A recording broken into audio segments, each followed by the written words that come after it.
رمضان د کلید رادیو درنو اوریدونکو السلام علیکم. ستړي مشئ په دې هیله چې روژه مبارکه در باندې په خیر تیریږي او تر دې دمه رک روغ یاست او د الله تعالی په عبادتونو به مصروف یاست.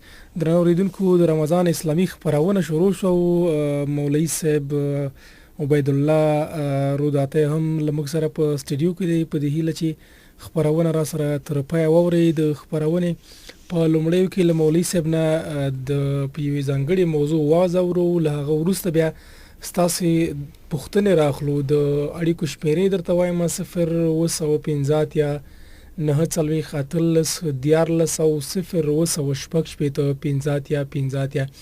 نو درنو اوریدونکو د نن ورځې په خپرونه کې بیا هم د تیر په څیر لومړی له مولوي صاحب نه واعظ او نصیحت اورو، له هغه وروسته بیا ستاسې پوښتنې راخلو. خو له واعظ اورېدو وړاندې مولوي صاحب ته ښه راغلاست. مولوي صاحب ستړی مه شئ خپرونې ته. جزاکم الله خیرا. جزاکم الله. ډېره مننه مولوي صاحب په دې هیله چې ته هم له روزې مبارک سره ښه یې. مولوي صاحب لومړی ستا نه د نن ورځې د موضوع په اړه واعظ اورو. بسم الله الحمد لله والصلاة والسلام على رسول الله أما بعد. والعصر إن الإنسان لفي خسر إلا الذين آمنوا وعملوا الصالحات وتواصوا بالحق وتواصوا بالصبر.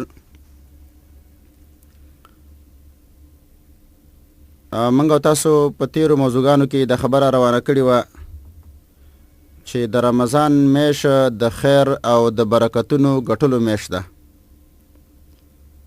او په دې میاشت کې هر مسلمان ته پکار دی چې خیرتوب نه کار والی او نیک اعمال وکړي. دا به د مسلمانو خیرتوب او دا به کمالي او اسی خپل وخت ضایع کول چې د دین خدمت پکې ونشي یا نیک اعمال پکې ونشي، دا به زمونږ او ستاسو تاواني. زه به نن انشاءالله په یو مهمه موضوع باندې خبرې کوم. هغه دا چې من کم کارونه اختیار کو چې موږ ته نیک اعمال اسانه شي. د رمضان میاشت خو د نیک اعمالو میاشت ده، لیکن موږ ته کم اعمال کول پکار دي چې موږ ته رب العالمین د نیکی اسانه کی، نیک عمل کول اسانه کی او د نیک عمل توفیق را تراکی. نو دا بزن انشاءالله د الله په توفیق باندې بیانوم. اول کار چې منګ او تاسو وکړو چې الله سبحانه و تعالی منګ ته د هغې په سبب باندې نیک اعمال اسانه کی. د ټولو کارونو نه مهم کار دعا ده. کله چې منګ او تاسو د رب العالمین نه دعاګانې غواړو چې یا الله موږ له توفیق راکړي، موږ په دې نیک اعمالو کې استعمال کړي، نو بیا به رب العالمین موږ له توفیق راکوي او موږ به په نیک اعمالو کې استعمالوي.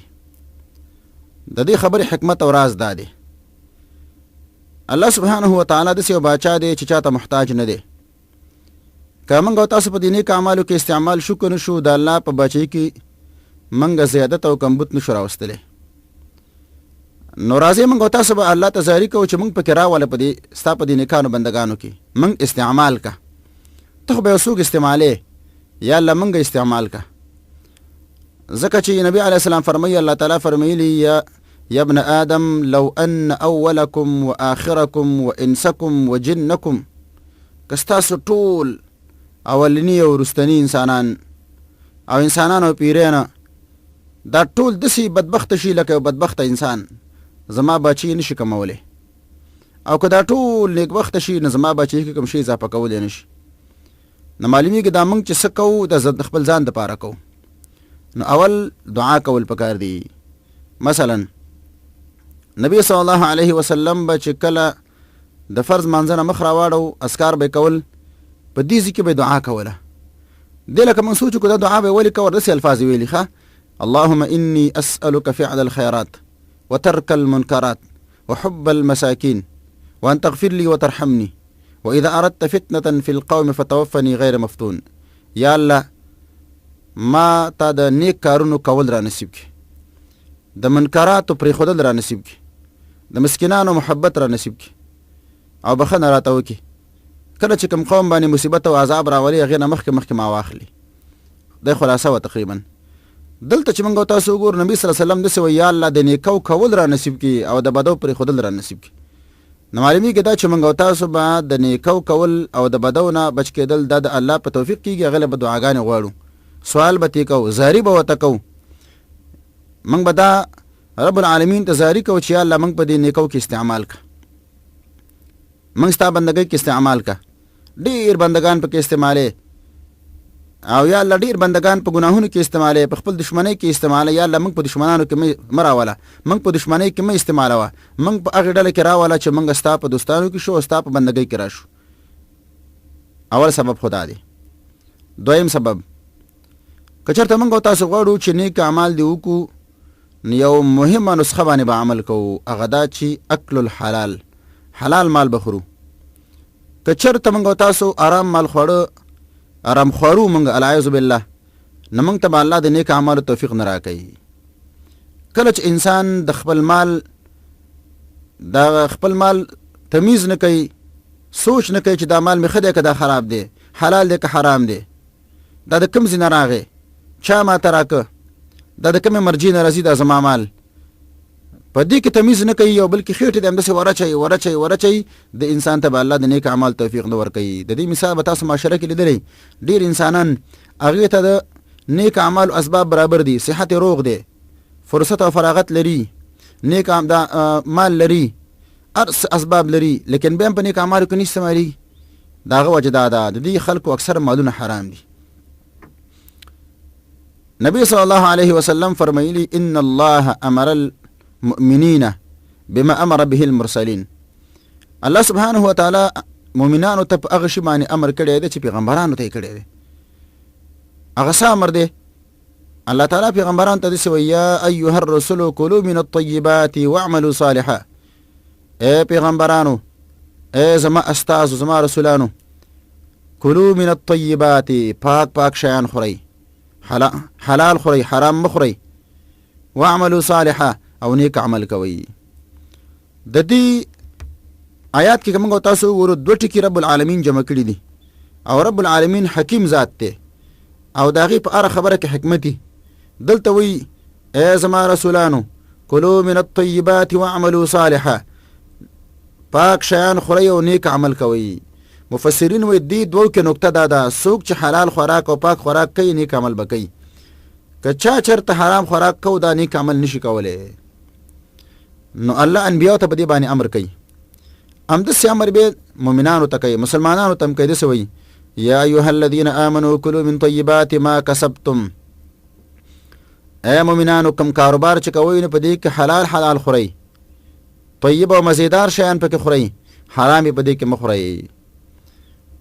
بیا نبی صلی الله علیه وسلم فرمایي رب اشغص اغبره، ډیر وخت یو سړی چې ببرسری دی او ګردون والی دی، مسافر دی، یو ځای کې ناست دی، مثلا ستړی دی، الله ته لاسونه پورته کړي وایي یا ربي یا ربي. لکه اکثره خلک چې په تکلیف کې راګیر شي، مسافر یې مشکلاتو کې ګیري، نو هغه دعاګانې کوي یا رب یا رب دا راکې. لیکن نبی علیه السلام وایي د دې خوراک حرامي، اسکاک حرامي، جامې حرامي، بدن د حرامو نه جوړي، څنګه به دعا قبول شي؟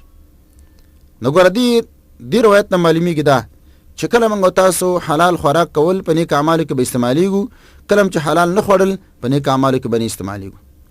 نو که چېرته موږ تاسو غواړو چې الله د نیک اعمالو توفیق راکړي نو حلال بخورو. تجربه ځان باندې وکړئ، تجربه. تاسو لږ وخت پابندي وکړئ چې کله خوراک کول سوچ کوئ چې حرام دی که حلال، یو هفته یو میاشت په دا سوچ کوئ، ستاسو بدن به رب العالمین په نیک اعمالو کې استعمالوي. او که چېرته هم دا تمیز نه کوو، بې احتیاطي م کوله، ارسم خولې ته ورچول، نو ځان ته به وګورئ چې بیا به رب العالمین تاسو په نیک اعمالو کې نه استعمالوي، العیاذ بالله، او دا ډیره د ناکامۍ خبره ده.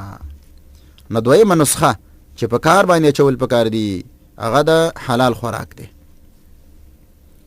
درېمه، که چېرته موږ تاسو غواړو چې موږ تاسو رب العالمین په نیک اعمالو کې استعمال کړي او د نیک اعمالو توفیق راته کړي، نو موږ تاسو به ډېرې خبرې نه کوو، اکثر به چپ کینو، چپه ډېرې خبرې او ډېر بحثونه ډېرې کیسې کتارې دا به نه کوو، غلي به ناست یو.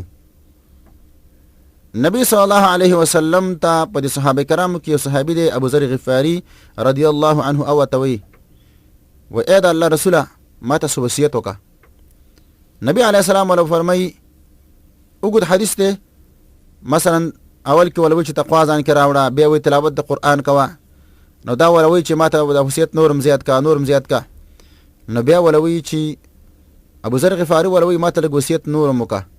نبی صلی الله علیه وسلم ولوي علیک بالصمت، چپ وسیږه، چپوالی په ځان باندې لازم کا، اکثره چپ وسیږه. نو په دې کې نبی صلی الله علیه وسلم ولوي دا چپوالی چې دی دا د شیطان شړونکی عمل دی، شیطان په دې باندې شړل کېږي. وعون لك على امر دینک، دا تا سره تعاون دی په دینی کارونو کې. کله چې ته چپ وي او ډېرې خبرې دې نه کولی، تا ته به رب العالمین توفیق درکوي د نیک اعمالو، تا به نیک اعمالو کې استعمالی، بیا به نیک اعمالو کې ته استعمالیږي. او که چېرته چپ نه وي، بېځای خبرې دې کولې، ډېرې خبرې دې کولې او خوله دې ډېره خوځوله، نو رب العالمین به د نیک اعمالو توفیق بیا نه درکوي.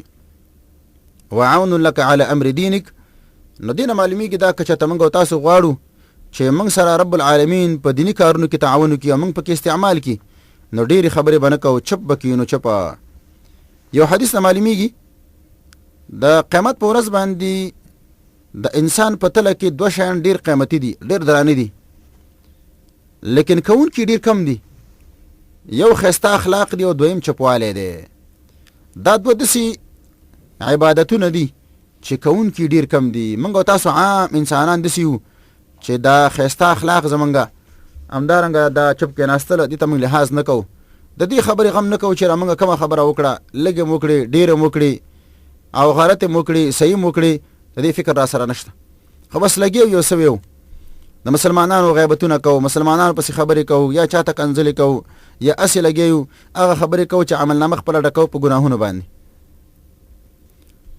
نو بل شی چې موږ او تاسو ته رب العالمین د نیک اعمالو توفیق به راکوي، نو دا چپ کې ناستل دي، چپ کې ناستل.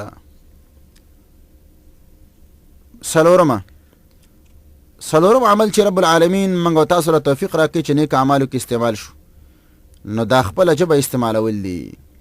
یو خو ګورې خپله ژبه کنټرولولو چې یاره چپ شه مه ګډېږه. اوس چې کله خبرې کې نو بیا به کومه سي خبرې کې، نو ژبه به صحیح استعمالې، غلطې خبرې به نه کې، ګډې وډې خبرې به نه وې، هغه خبرې به نه کې چې رب العالمین په دې باندې خفه کېږي، بلکې هغه خبرې به کې چې هغه ستا په ایمان کې زیادت پیدا کوي، ستا ایمان جوړوي، ستا عقیده برابروي، داسې خبرې به کې. الله سبحانه وتعالی فرمایي یا ایها الذین آمنوا اتقوا الله وقولوا قولا سدیدا، ای مؤمنانو د الله نه ویرېږئ او نیغې خبرې کوئ. بیا سوی یصلح لکم اعمالکم ویغفر لکم ذنوبکم، رب العالمین بس تاسو اعمال برابر کی او گناهونه به درته معاف کی. نو ګوره دې روایت نه معلومیږي دا کله چې موږ او تاسو نیک اعمال کول، کله چې موږ او تاسو خپله ژبه صحیح خوځوله، په ګناهونو کې نه استعمالوله، نیغې او صحیح خبرې م کولې، قول سدید دا معنا د شریعت مطابق خبرې کول، نو یصلح لکم اعمالکم، الله به اعمال برابر کی. نو موږ به رب العالمین په نیک اعمالو کې استعمالی اله چې موږ د خپله ژبه صحیح استعمال کو، موږ د خپله ژبه د ګناهونو د استعمال نه وساتو، د ګډ وډو خبرو نه وساتو، بې ځایه خپله ژبه استعمال نه کو. یو حدیث کې راغلی دی، نبی علیه السلام فرمایلی دی چې د مؤمن ایمان نه برابریږي تر دې پورې چې د هغې زړه برابر شي. زړه یعنی د مؤمن ایمان به اله برابریږي کله چې د هغې زړه برابر شي. ولا یستقیم قلبه حتی یستقیم لسانه، او ډی نه برابریږي تر دې پورې چې د هغې ژبه برابره شوي نه وي. تاسو دې خبر نه سوچ وکئ. یو بل روایت کې نبی صلی الله علیه وسلم فرمایي د انسان دا ټول بدن دا اصلاح کېږي اله کله چې زړه اصلاحي، او دا ټول بدن خرابېږي اله کله چې زړه خرابي. لیکن په دې روایت کې داسې وایي زړه برابریږي اله کله چې ژبه برابریږي. نو معلومیږي دا ټول اندامونه دا تړلي په زړه پورې. که زړه اصلاح نو بدن نور اندامونه اصلاح، او که زړه چې دی برابر نه نو دا نور اندامونه به برابر نه وي. لیکن دا زړه بیا تړلی په ژبې پورې. که ژبه برابره وه، ژبه صحیح خوځېدله، په نیک اعمالو کې خوځېدله، نو زړه به زموږ برابري. کله چې زړه زموږ برابر و، اندامونه به زموږ برابري، نیک اعمال به ترېنه صادرېږي. او که چېرته زموږ او ستاسو ژبه داسې وه چې دا په ګناهونو کې استعمالېدله، په غلطو ځایونو کې استعمالېدله، نو زموږ او ستاسو دا زړه به کوږي، اندامونه به کږېږي، اعمال به رانه صحیح نه صادرېږي، ګناهونه به رانه صادرېږي به. نو بل عمل چې زموږ او ستاسو موږ له الله توفیق په هغې باندې راکوي چې نیک اعمالو کې استعمال شو، هغه خپله ژبه صحیح کول دي، برابرول دي، په نیک اعمالو کې استعمالول دي، او د ګناهونو د استعمال نه ساتل دي. بل یو عمل، بله نسخه چې موږ او تاسو دا نسخه وکارو او رب العالمین موږ او تاسو په نیک اعمالو کې استعمال کا. په نیک اعمالو کې هغه د ښو ملګرو سره کېناستل دي، د ښکلي ملګرو سره کېناستل، د نیکانو خلکو سره کېناستل، د هغه چا په مجلس کې برخه اخیستل چې هغه نیکان خلک دي، مؤمنان خلک دي، تقوادار خلک دي، د هغوی مجلس کې کېناستله. ځکه نبي صلی الله علیه وسلم فرمایلی دي المرء علی دین خلیله، هر سړی د خپل ملګري په دین باندې. فلینظر احدکم من یخالل، یو تن دې وګوري چې د هغې دوستانه چا سره ده. یعنی مقصد دا دی چې زموږ او ستاسو دا څومره چې موږ او تاسو کوو، نو دا ټول موږ او تاسو که دا ښه عمل کوو ځکه چې زموږ ملګري به ښه، او که بد عمل کوو ځکه چې زموږ ملګري به بدي. فلینظر احدکم من یخالل، یو تن دې وګوري چې د هغې ملګري څوک دي، دوستان یې څوک دي. نو موږ او تاسو به د خپل مجلس ملګرو ته ګورو، هغه چا سره به نه کینو چې هغه موږ او تاسو ګناهونو ته را دعوت کوي، هغه موږ او تاسو جرمونو ته را دعوت کوي، دې سره به نه کینو، بلکې هغه چا سره به کینو چې هغه موږ او تاسو نیک اعمالو ته دعوت کوي، هغې سره به موږ او تاسو کینو. یو روایت نه معلومیږي نبی علیه السلام فرمایلی دي د ښه ملګري او د بد ملګري مثال بیان کړی دی، او ډېر د فایدې والا مثال دی. نبی علیه السلام فرمایي د ښه ملګري مثال لکه عطار، لکه د عطرو خرڅولو والا.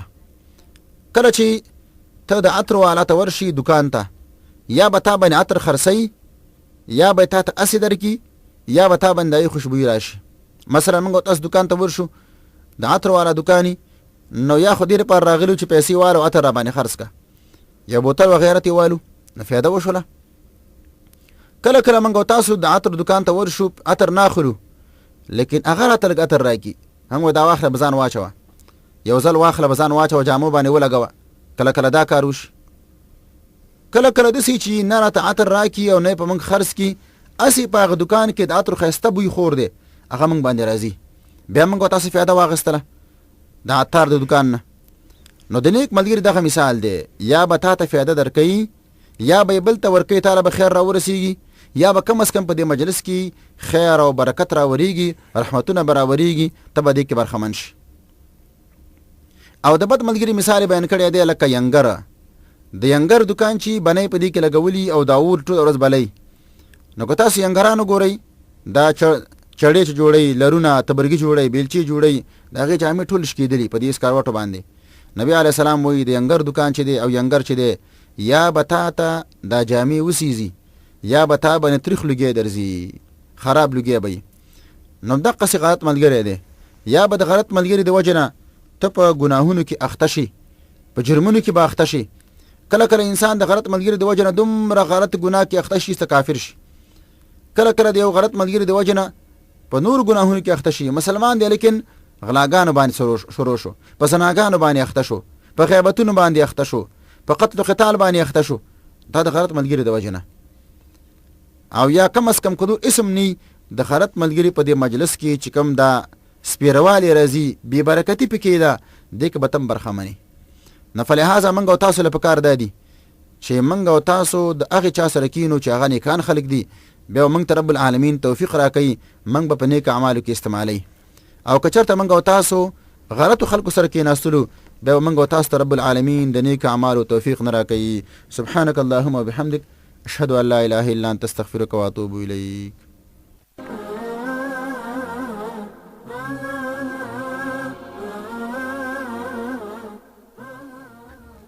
نو درنو اوریدونکو تاسو د مفتی صاحب واز او نصيحت واورید چې هغه د نیکو اعمالو په خاطر څنګه کولای شو کوم عملونه دي چې موږ نیکو عملونو ته نیک عملونه موږ ته اسانه کوي او نیکو عملونو ته موږ هڅي یو له هغونه نو لډیرو خبرو کولو ځان ژغورل او دغه سره سره یعنی چپ کې ناسل او دغه سره سره نو له حرام ځان ساتلو پام دی هله چې نو موږ او تاسو په خپل ځان د عملی کو له مفتی صاحب نه هم یو نړۍ مننه چې واقعا خسته واځي موږ ته وکړو په عمر کې د برکت شه مفتی صاحب او درنو اوریدونکو تاسو هم کولای شي لمک سره همدا شی باندې کوونی سی واغه پښتنه چې لتا سره دی هغه لمک سره شریک کړي مفتی صاحب نه وکړي هغه به جواب درکړي اړي کوشمیری د 050 یا 940 دیار لسو 0 شپږ په 50 یا 50 نو په دوړو شمیرو کولای شي لمک سره اړي کوونی سی او له مفتی صاحب نه خپل پښتنه وکړي نو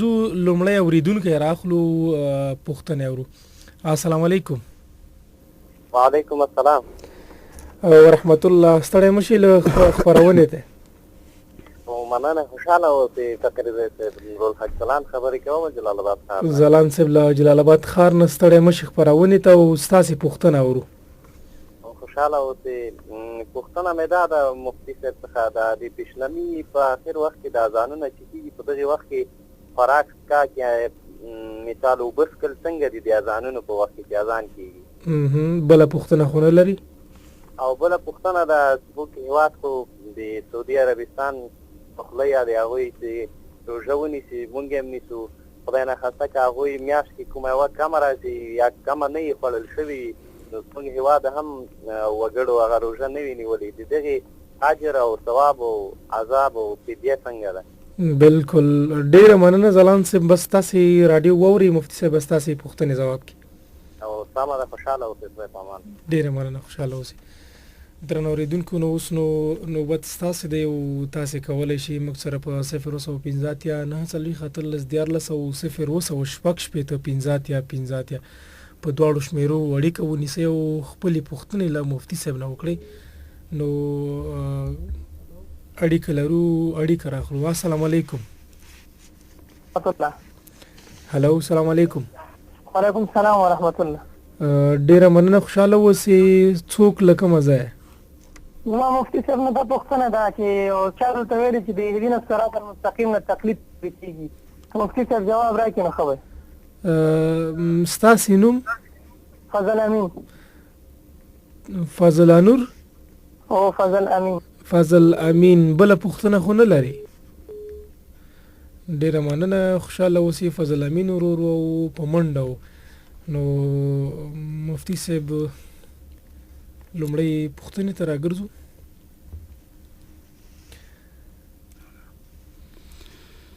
بسم الله الحمد لله والصلاة والسلام على رسول الله اما بعد یو پوښتنه کړې وه چې د پیشنمي په آخر وخت کې چې کله اذانونه شروع شي په دې وخت کې خوراک کول څنګه دي نو جواب دا دی چې د خوراک بندول او د خوراک کول د دې تعلق د وخت سره دی او تعلق د اذان سره نه دی لکه نبی علیه السلام فرمایلی دي چې سبا په دوه قسمه دی الفجر فجرانی سبا په دوه قسمه دی یو هغه سبا دی چې خلق باندې منځونه حرام دي د سبا او خوراک ولا جایز دی یعنی سبا د راختل نه خلق ولا فجر کاذب وي سبا نه د راختل له نو پښنمه جایز دی او د سبا منځ کول ناروا دي دویم هغه سبا دی چې دا په خلق باندې خوراکونه حرامي او د سبا منځ کول جایز دي چې هغه ته صبح صادق ویل کی کله چې صبح صادق راوخته نو په مسلمانانو باندې پښنمی کول او خوراک کول دا حرام شو ځکه دینه بعد سبا شروع شو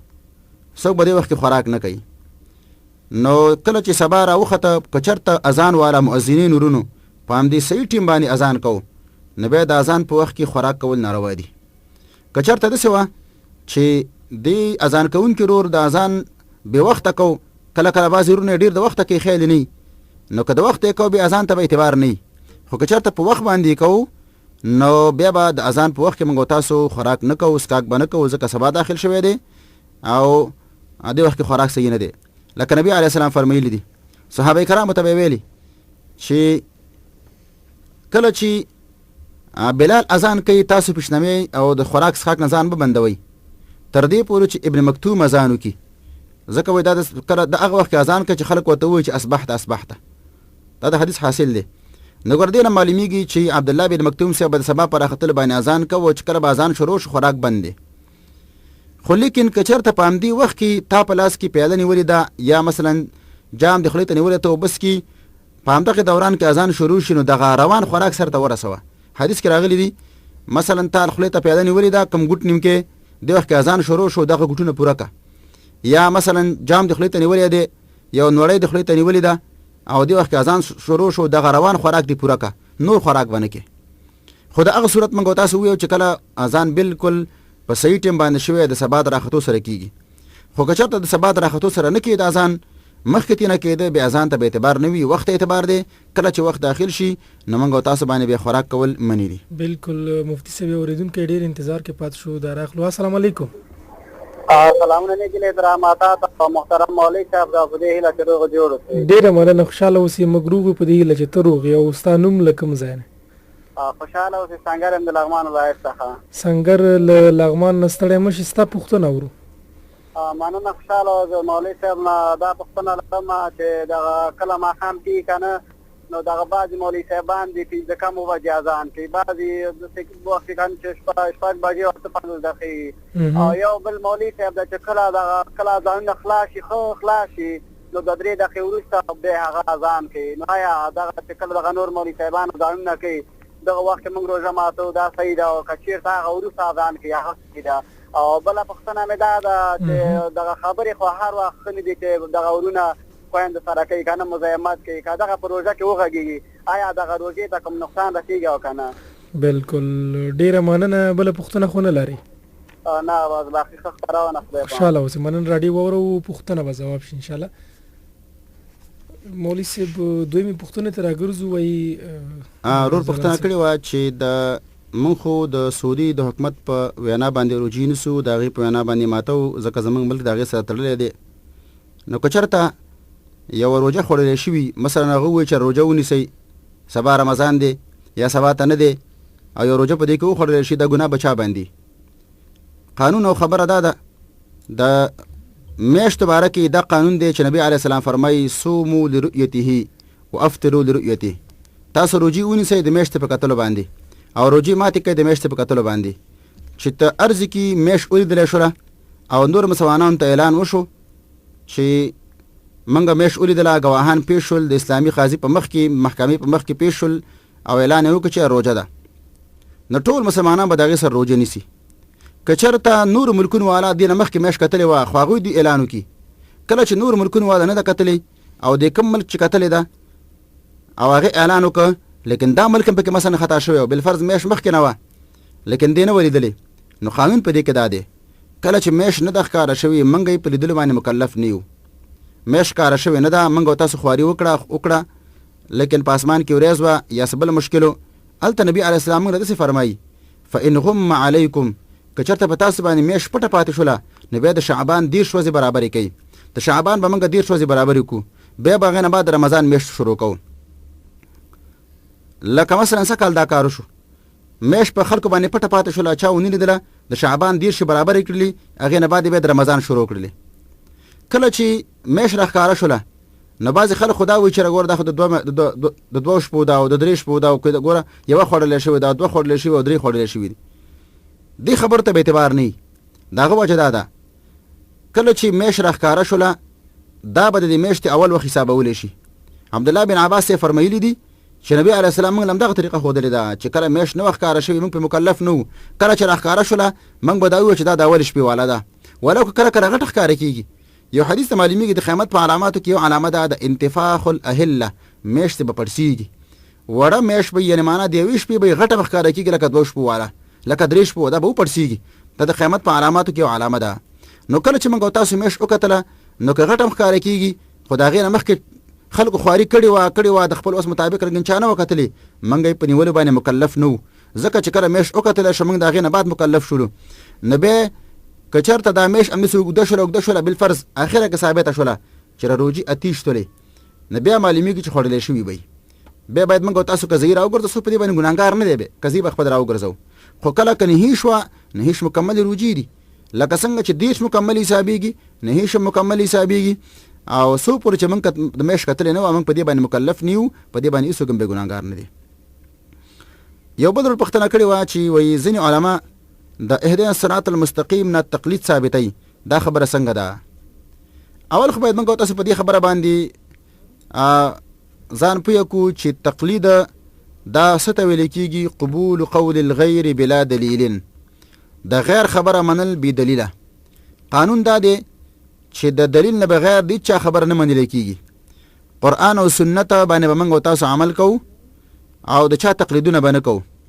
لیکن کله چې انسان مجبور شو قرآن او سنت کې مسله ورته نه ښکاره کېدله نو د ضرورت په وخت کې د علماو تقلید کولی شي. تقلید اصل کې دین کې ناروا دی، لیکن کله چې انسان مجبور شي د مجبوریت په وخت باندې کولی شي دا تقلید وکړي، ځکه دا استعار دی. د دې مثال به دی موږ او تاسو باندې حرام خوړل ناروا دي، حرام به نه خورو، لیکن کله چې مجبور شولو سخت او لږه را باندې راله او بل خوراک راته نه میلاویږي د حرام خوړلی شو. همدقسې تقلید هم دی، کولی جایز نه دي. قرآن او سنت پسې به موږ او تاسو ځو، لیکن کله کله قرآن او سنت کې موږ ته مسله نه ښکاره کېږي، نو بیا یو د عالم په فتوا باندې موږ او تاسو عمل کوو نو کولی شو، دا یو مجبوریت دی. او دا داسې یو مسله ده اختلافي چې په دې کې به څوک داسې زور نه کوي چې را دا پلانې مقلد دی نو هغه به کافر وي، هغه وایي دا بل غیر مقلد دی نو دا به کافر وي. دا غلطه خبره ده، بلکې دا د علماو په منځ کې یو اجتهادي مسله ده چې تقلید کول پکار دی یا پکار نه دي. خو په دې باندې ټول علماو اتفاق دی چې د قرآن او سنت مقابله کې تقلید حرام دی او دا کفر ته انسان رسوي. کله چې قرآن شته سنت شته نو تقلید کول دا ناروا دي، دې کې خو هېڅ شک نشته. خو کله چې قرآن او سنت کې یو مسله چاته نه ده معلومه نو بیا تقلید کول په وخت د استقرار کې د اختلافي مسله ده. یو جانب بل پسې بدې خبرې نه کوي، یو بل ته به کنزل نه کوي، ځکه چې هر دیني مسله به موږ تاسو په دیني رڼا کې څېړو. لیکن دې ځینه تقلید ثابتوله اهدنا الصراط المستقیم نه دا به زیاتې د دې به داسې مثال یو سړی وایي چې را په الله په دین کې موږ تاسو ویل چې ګوره روجي نیسئ، کوم ځای کې ویلي دي اقیم الصلاة؟ نو اقیم الصلاة خو د روجي معنا نه شوله. اگر که د روجي باره کې قرآن او سنت کې ډېر دلایل شته دي، خو د اقیم الصلاة نه د روجي معنا اخیستل دا به ګورې دا به جهالت وي، دا به ډېر د کمعقل انسان کاري چې ته د اقیم الصلاة معنا کې چې روجي ونیسئ. نو همدقسې د اهدنا الصراط المستقیم نه تقلید ثابتوله دا به جهالت وي. بلکې دې کې داسې الله وایي چې موږ او تاسو الله ته سوال کوو چې یا الله موږ په نیغه لار باندې روان کړي. نو نیغه لار د چا ده؟ د انبیاو ده، د صدیقینو، د شهداو، د صالحینو ده. یا الله موږ په دې باندې روان کړي. انبیاو سره وحی ده، نیکان خلک چې نیک کېږي په دې وحی باندې نیک کېږي، قرآن باندې سنت باندې. نو غرض زما دا چې دې نه تقلید ثابتول دا به جهالت وي، دا به ناپوهي وي، دا به ظلم او زیاتې وي. اگر که تقلید باره کې که څوک نور دلایل وایي ودې وایي هغه بېله مسله ده، خو دې ځای نه استدلال کول دا بې ځایه دی. بالکل مفتی صاحب اړیکه لرو، اړیکه ډېر انتظار کې شو. بالکل هلو اړیکه پرې شو. وروستۍ پوښتنه مولوي صاحب بل پوښتنه کړې وه هغه دا چې وایي د روژه په وخت کې ځینې امامان مثلا د ماښام اذان کې په 5 کم وباندې، بعضې کوي په 2 بجې باندې، بعضې کوي 5 باندې وباندې، بعضې کوي په 10 کم وباندې. د چا په اذان باندې موږ روژه مات وکړو؟ موږ په اختلاف کې واچولو. نو جواب دا دی چې اوس خو الحمدلله هغه زمانه ده چې هر یو وخت موږ او تاسو دقیق معلومولی شو. اسباب داسې شته دی چې موږ او تاسو سره دا معلومولی شي چې ماسپښین په 100 داخلېږي، مازدیګر په 100 داخلېږي، ماښام په 100 داخلېږي. نو موږ او تاسو به ځان دومره وده نه کړو، کم از کم هغه جنتریانې پیدا کړو، هغه دغه پیدا کړو نقشې موږ او تاسو چې دا ماښام په 100 داخلېږي. مثلا اوس ورځو کې تقریبا چې ماښام داخلېږي نو دا په پاو کم نه لږ وروسته بلکې د هغې نه لږ مخکې یا په 14 کم باندې په 10 کم دغه خواوشا کې داخلېږي، ځینې وایي تر 18 کمه پورې. نو په دې باندې سړی روژه ماتولی شي. اوس که څوک راپاسېږي مثلا د ماښام اذان کوي د هغې نه مخکې کوي، دا به ګوره بې وخته اذاني. یا څوک راپاسېږي که دا یو دی د ماښام اذان نه کوي وروسته چې دی 2 بجې باندې راویښ شو هغې نه بعد د ماښام اذان کوي، دا مسې بیا ساده ګل دی. بلکې موږ او تاسو به ټیم ته ګورو چې کله ټیم برابر شو که هغه زموږ د جومات اذان دی که نه دی، چې وخت برابر شو موږ او تاسو به خپله روژه ماتو که هغه د هر کلي جومات وي. زموږ په عوامو کې یو مشکل دی، هغه دا دی چې زموږ د کلي جومات کله اذان نه کړی موږ روژه نه ماتو. اصل کې دا مشکل پیدا شوی دی د یو ښه ګمان نه زما په ذهن باندې. هغه دا دی زموږ عوام ورونه او خویندې په دې مسلو نه پوهېږي، نو هغه د خپل امام په دې خبره باندې اعتماد کوي چې زموږ د کلي مولوي صاحب دا به صحیح اذان کوي. خو لیکن کله چې موږ تاسو له پته ولګېده چې یو بل مولوي صاحب یو بل جماعت والا صحیح اذان وکړه زموږ جماعت والا نه کوي نه دی کوي کنه کله چې وخت داخل دی او یو بل اذان موږ تاسو واورېده د وخت مناسبه بالکل هغې سره روژه ماتولی شو او دې کې سباق نشته. اخري پوښتنه د ورور دا به چې د روژه کې د پردو زنانو سره خبرې کول هغې ته زحمت ورکول دا کار څنګه د دې باندې روژه خرابېږي او که نه. اول خو باید موږ تاسو په دې باندې ځان پوه کړو چې د پردو زنانو سره غلطی خبرې کول هغه مثلا تکلیف هغې ته ورکول یا د شهوت والا خبرې هغې سره کول د بېحیایۍ والا خبرې هغې سره کول دا خو ناروا دي ولو که رمضان نم دی. هغه زنانه چې هغه خلکو سره مثلا موبایل باندې خبرې کوي غلطي خبرې ورسره کوي ګډې وډې خبرې کوي د یارانو خبرې کوي دا د زنانه هم ګناهګاره ده دا نر هم ګناهګار دی. هغه زنانه چې مثلا د دې خلکو سره خبرې کوي د سندرو والا سره دا ټول ګناهګار دي په دې باندې دا فاسقان زنانه دي. خو بیا دوی سره دغه خبرې کول په رمضان کې خو دا خامخا بې ګناه ده. دا په رمضان کې ګناه ګوره دوه چنده کېږي لکه څنګه چې یو عمل په رمضان نه مخکې ګناه وه په رمضان کې به خامخا په چندونو ګناه وي. لیکن روژه په دې باندې ماتېږي نه انسان په دې باندې ګناهګار دی ثواب یې دې باندې کمیږي انتهایي کمیږي بلکې په هر ګناه باندې انسان ثواب کمیږي دې ګناهونو نه ځان ساتل پکار دي. ډیره مننه مفتي صاحب درنو اوریدونکو تاسو کولی شئ همدا شیبه له موږ سره اړیکه ونیسئ په 050 یا 9 0 نو تاسو اړیکه ونیسئ او له مفتي صاحب نه خپله پوښتنه وکړئ او له مفتي صاحب تاسو ته پوښتنه ځواب کړي. اړیکه لرو اړیکه راغلو. السلام علیکم. واخې شرط د قراری ده. ډیره مننه خوشاله اوسئ مخیو په دې هیله چې ته خې څوک له کومه ځای زه شاکر خبرې کوم د خیري ولسوالۍ بنګاو کړي نه زه پوښتنه نه لرم صرف یو مفتي صاحب ته سلام کوم او زما ډېر خوښېږي دا مفتي صاحب او دا چې دې رادو ته راغلی دی بس دې د وجې نه زموږ دا رادو هم خوښېږي. ډېره مننه خوشحاله اوسئ ژوندی اوسئ بس ستا نیک نظر ده مننه. بل اړیکه لرو. السلام علیکم. هلو السلام علیکم. بلې اړیکه یې پرې شو بس اورېدونکي دي نو هر څوک خپل نیک نظر لري بس موږ او مفتي صاحب هم په همدې خاطر زحمت باسي او راځي تاسو ته څو ستاسې هغه پوښتنې ځواب کړي او هغه ستونزې چې تاسې زړه کې یو څه دي نو هغه حل کړي. نو اړیکه لرو. السلام علیکم. وعلیکم السلام. ستړی مش. ډېره مننه. څوک له کوم ځای؟ سید رحیم د چپرهار نه. سید رحیم له چپرهار نه. ستړی مش ستاسې پوښتنه اورو. وروره دلته مخکې په اول وخت کې په روژه ماتي کې ماښام اذان په پاو کم کېده او اوس په لس کم کېږي. خلک وایي روژه کې دغه راکمیږي که نه وخت را دغه کېږي او دا اوس زیاتېږي چې دا څه وایي وروره بالکل په وخت باندې موږ روژه ماته کړو. بل پوښتنه خو نه لرې بله پوښتنه؟ نه وروره. ډېره مننه. راډیو واورو مفتي صاحب به ستا پوښتنه جواب کړي انشاءالله. مفتي صاحب یو پوښتنه بله هم له ما سره ده چې موږ خو په دې وغږېدو چې باید موږ چپتیا غوره کړو تر ډېرو په مجالسو کې چې کینو ځکه چپتیا هم یو تر ډېره لوی هنر دی او هر چا کې نشته ځکه دا هم ډېره وړتیا غواړي.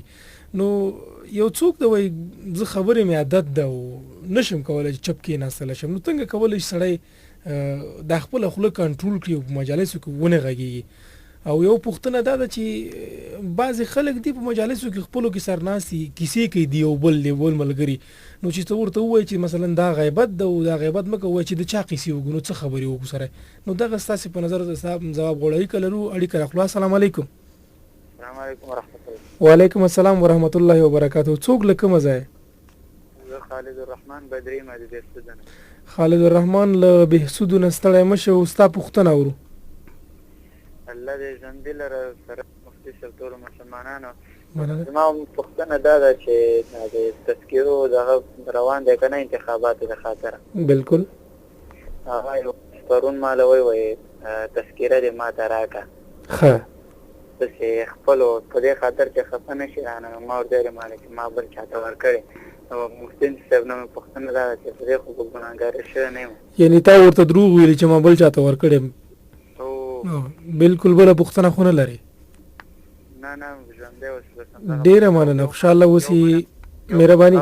اورو مهرباني. یو بله مې مخکې کړې وه مفتي صاحب باندې هغې سمه نه وه هغسې ما دا ویلو غاښونه یې راته برمه کړي هغې لپاره یې وه د غړغړه را کړې هغه غړغړی دی په خاطر ده چې غاښونه مې بوی کوي په دا غړغړه کوه چې دا غاښونه دې بیا بوی ونه کړي هغه خپل غړغړه په خپله خوشبوی لري نو زه دا وایم چې د هغې هغه خوند په خوله کې پاتې کېږي هغه لاړې تېرومه پرې خو به روژه نه ماتېږي سمه ده ډېره مننه خالد الرحمن وروره او ستا پوښتنې به ځواب شي انشاءالله مننه ډېره مننه بل اړیکه لرو السلام علیکم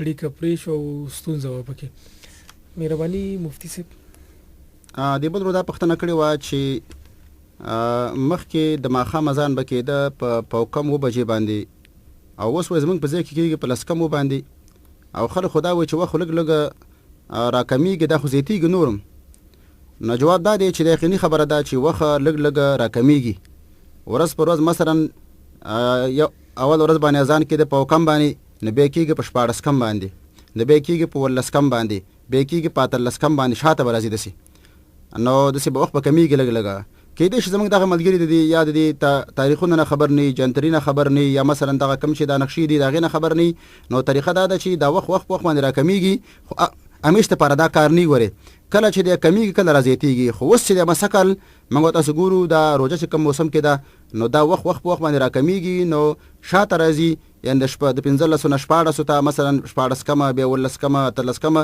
دې خواته راتګ پکار دی نه هغه خواته چې مثلا 15 نه 14 راځي بیا 13 بیا مثلا 13 ته 9 ته داسې پوره وته هغه صحیح نه ده مفتي صاحب دلته یو پوښتنه ستا خبرې نیسم دلته اول کې چې د روژې لومړۍ ورځ نو دلته په پاوکم کې اذان وشو بیا په 14 کم 14 کم کې وشو بیا 14 کم کې وشو اوس نو تقریبا 8 کم کې کېږي و کم او و کم کې زما په نظر که سړی پام وکړي مفتي صاحب نو دلته ورځې اوږدېږي تر دې دمه ورځې په لنډو نه راځي نو دا به د ورځې د اوږدېدو لامل نه وي ځکه چې ورځې اوږدېږي نو طبعا وخت به دغسې کېدای شي تر پاوباندې لس باندې ورسي اړیکه لرو اړیکه به راواخلو یا به ستا ځواب ووایو السلام علیکم مهرباني مفتي صاحب اړیکه پرې هغه دا چې اصل کې خبره مانه برعکس شول هغه دا چې نقشه داسې ده اوس به دا نقشه راواړوله هغه دا چې زمونږ ستاسو د وخت چې دی دا په پاوکم باندې اول داخلېده نو بیا تقریبا دویمه ورځ چې دا په چې دا داخلېږي ماښام داخلېږي دا په 6 باندې بیا داخلېږي په 20 باندې بیا داخلېږي په 8 داسې وخت راکمیږي دا وخت زیاتېږي یعنې د شپې وخت کمیږي د ورځې وخت زیاتېږي خبره دغسې ده هغه مخکنۍ خبره که زه خطا شوی یم بخښنه غواړم هغه ځکه چې موږ او تاسو هر کار باید په دې خپله نقشه باندې وکړو هغه کوم ورونو چې دا نقشې راایستلي دي نو هغه تاریخونه چې موږ او تاسو وګورو نو اوله ورځ چې دا 15 دی بیا 16 بیا 18 دغسې خبره روانه ده او کوم ورونه چې داسې وخت راکموي نو دغه طریقه صحیح ده مثلا اوس دا په 10 کم باندې اذان کوي یا مثلا 8 کم باندې دا به انشاءالله صحیح طریقه وي بل ورو پوښتنه دا کړې وه چې ما وی مخکې پوښتنه کړې وه چې ما ته ډاکټره د غاښونو غړغړه ښودلې ده او دا غړغړه چې ده د دې لپاره کوم چې زما غاښونه بوی کوي کله چې غړغړه وکړه زما په دې خولې کې خوند پاتې کېږي هغه خوند بیا زما تېرېږي دې باندې روژه خرابېږي او که نه نو جواب دا دی چې کله چې موږ او تاسو په خولې کې د غړغړې دا دوی واچوله دا دوی به نه تېرو دا دوی به مکمل طور باندې خولې نه خطا کوو بیا د هغې نه بعد که وروسته کوم خوند پاتې شو هغه تېر شو دې باندې روژه نه خرابېږي دې وجې نه عامه ما په دې کې دا یو دغه پېښ کوي چې موږ او تاسو که وګورو کله چې موږ د اوداسو په خولې کې واچو د اوبه خپل یو خوند لري اگر که هغه خوند پیکه دی د اوبو خپل خوند شته دی نو دا د انسان ګوره تېرېږي خو په دې باندې روژه ماتېږي نه نو کله چې اوبه تېرې نه شوي په دې خوند باندې روژه نه ماتېږي همدقسې چې د غړغړې دا مواد تېر نه شي نو په دې خوند باندې روژه نه ماتېږي او سباق په دې کې نشته دی مفتي صاحب د همدې ورور یو بله پوښتنه مو وه چې ما نه چا تذکره غوښتې وه ما ورته دروغ ویله چې تذکره مې ور نه کړه او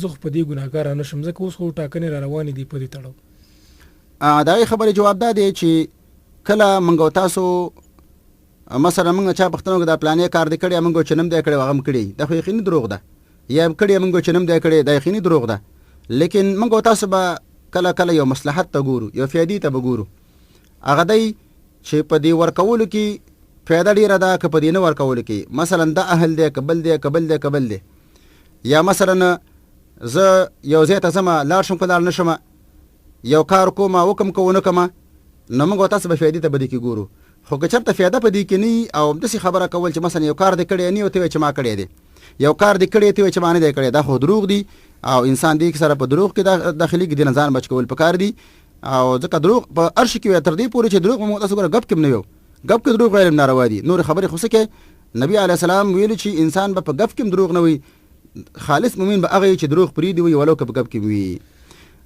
بل پختنه دا غالبا ستاسو پختنه غدا و چې بعضی خلک موږ په ډیرو خبرو باندې مختشي یو، وسنګ ځان کنټرول کو، ځان څنګه بند کو د خبرونه. نو جواب دا دی، دا قانون دی په دې کتابونو کې وي الصبر بالتصبر، صبر انسان ته حاصلېږي په ځان مختکول باندې. ځان به سره موږ تاسو مختکو اول وخت یقینا چې موږ تاسو کله چې ډیرو خبرو باندې مختیو او خپل خبرې کرا کمول غواړو نو موږ تاسو باندې سخت مشکل راځي، بوج راځي، نشو کولای.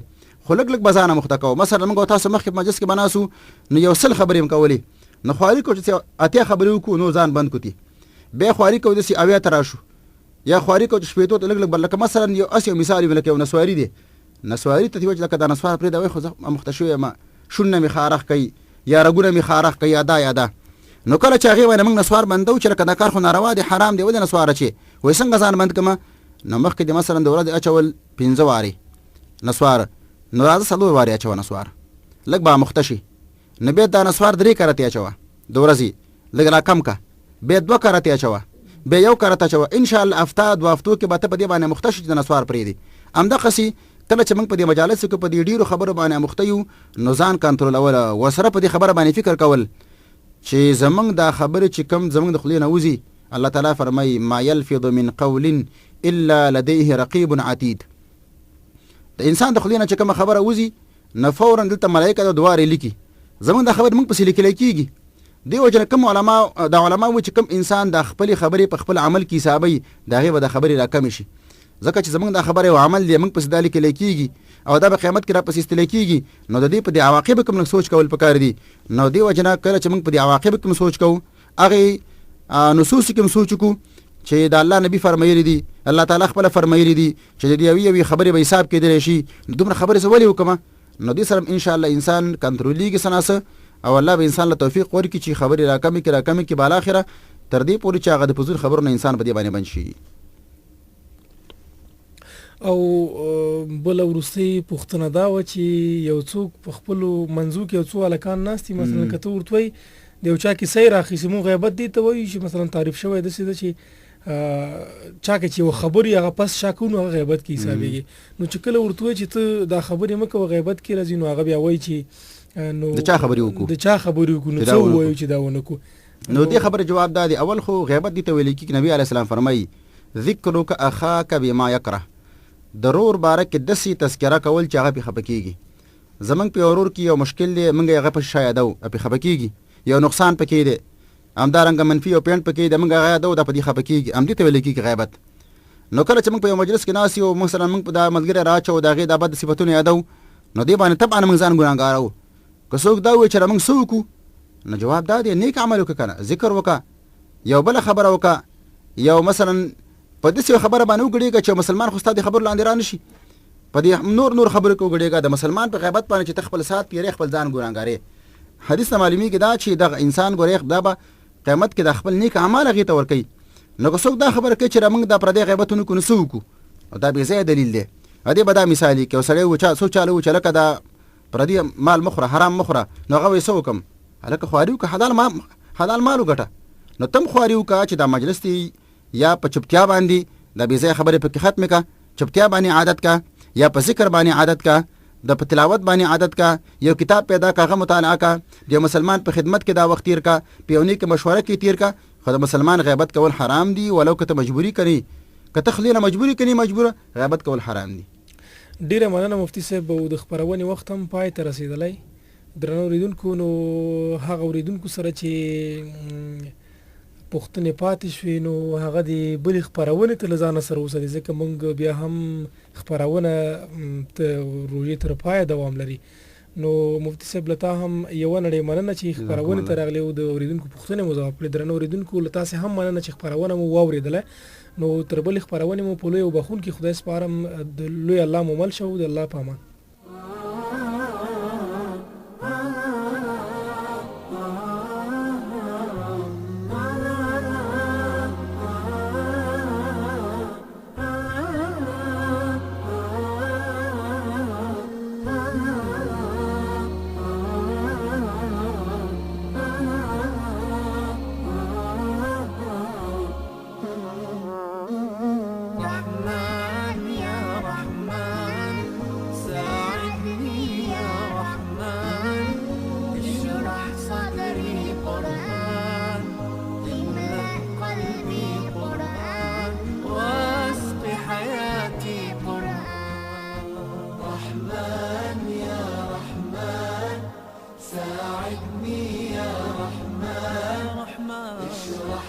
صدري قرآن، املأ قلبي قرآن، واسق حياتي قرآن. رحمن رحمن ساعدني يا رحمن، اشرح صدري قرآن، املأ قلبي قرآن، واسق حياتي قرآن. لله لله يهفو آملي لله، ولحفظ كتاب الله من أول بسم الله للختم وللرضوان.